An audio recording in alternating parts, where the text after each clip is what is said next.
অর্জুন দত্ত পরিচালিত বেবি পায়রা ছবির প্রিমিয়ার ঘিরে টলিউডে দেখা গেল তারকাদের ভিড়।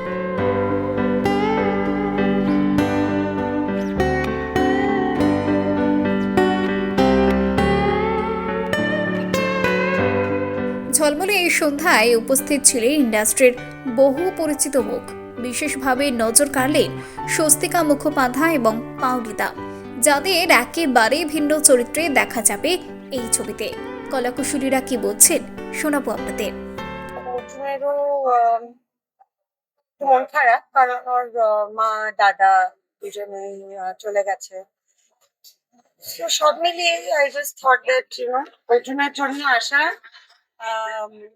ওকে একটু সাপোর্ট করতে চাই। ও খুব অ্যানশিয়াস, খুব টেনশন করছে, কারণ ও ঠিক এই ধরনের ছবি করে না।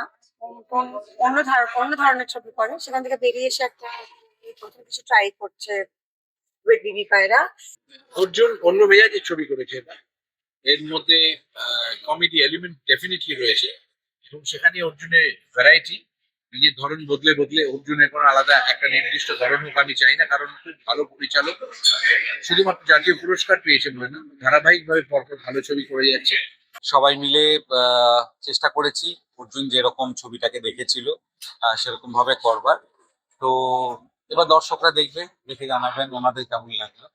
আজকে ছবি রিলিজ প্লাস যেই প্রেক্ষাপটে সমস্ত কিছু এই মুহূর্তে আমাদের শহরে বিশেষ করে শিল্প জগৎ নিয়ে চলছে, খুব বড় বড় কথা তো কিছু বলার নেই।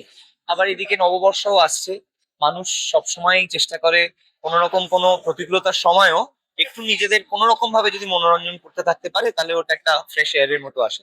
তো হোপফুলি বিগ এয়ার আসে এরকম একটা কিছু। তাহলে তুমি তো অনেক ধরনের কাজ করেছো, কিন্তু এই ধরনের কাজ আমার মনে হয় না তুমি করেছো। এটাও বলেছিল মানে স্ক্রিপ্ট নিয়ে বসার আগে, স্ক্রিপ্ট পড়ার পর চরিত্র দেখার পর তখন মনে হলো সত্যি আমি কমেডি স্পেসে কাজ করে বেশি করা হয়নি, তার উপর একটা মানে সেট কম, সেটা তো করাই হয়নি। তো সেই দিক থেকে দেখতে গেলে একেবারে নতুন ধরনের। তাদের নতুন লুক ও অভিনয়ের ঝলক ইতিমধ্যেই দর্শকদের কৌতূহল বাড়িয়েছে।